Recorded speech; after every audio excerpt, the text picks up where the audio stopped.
This is David Wheaton. The following is a short take from the Christian Worldview radio program. You can hear the full program at thechristianworldview.org. Perhaps you could define what exactly is sexual immorality, and why don't we hear very many churches and pastors preaching in favor of moral purity and against sexual immorality, including pornography? That verse in 1 Corinthians 6:18 is very important because Paul there makes it very clear that sexual immorality is a distinct sin that carries with it massive ramifications. You know, we often quote the mantra as Christians, sin is sin. And we're right in a sense in that all sin is a violation of God's law and it's serious. But not all sin is sin equally in the sense of its egregiousness, its impact, its ramifications. If you ask me to help you move house, David, and I say, oh man, I'm busy this weekend, and I'm really not, that's a lie. That's serious. It's a sin. No question about it. But it is different in terms of its egregiousness, impact, and ramifications if I go and murder your entire family and burn the house down with them. So Paul is making it very clear that sexual immorality, it's distinct. He's talking about, hey, every sin, right? He's talking about every sin. It's outside the body, but he who commits sexual immorality sins against his own body. There's a distinction there.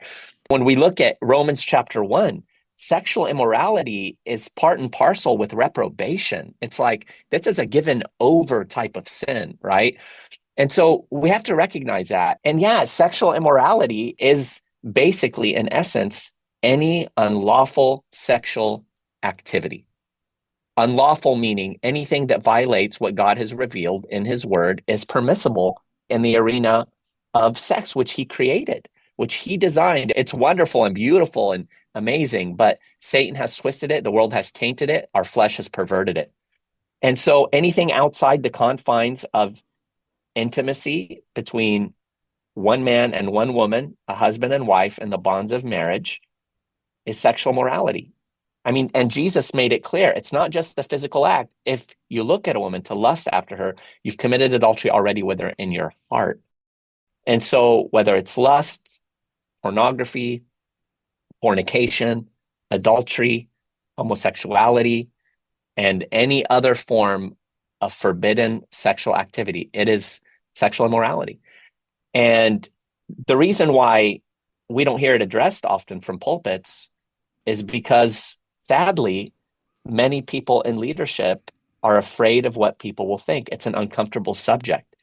And the statistics tell us that 75% of men, 40% of women, and 18% of pastors within the church are entangled in pornography.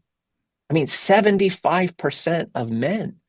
40% of women, back in the day, it was a rare thing that women would get into it. But now the curiosity, why are so many men into this, coupled with the accessibility, have led it into that arena. And 18% of pastors, I think it's a lot more than that because many of them won't really be candid about it. But it's tragic. It's destroying the church. It comes up when a pastor falls, someone that's well known, we talk about it, but then it goes back under the radar.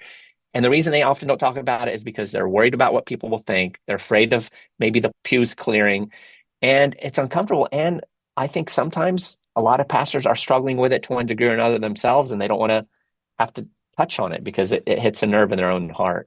So I think all of those combine. And yeah, David, let me just say this before we go any further. And that's this. Look, the book is a book of hope.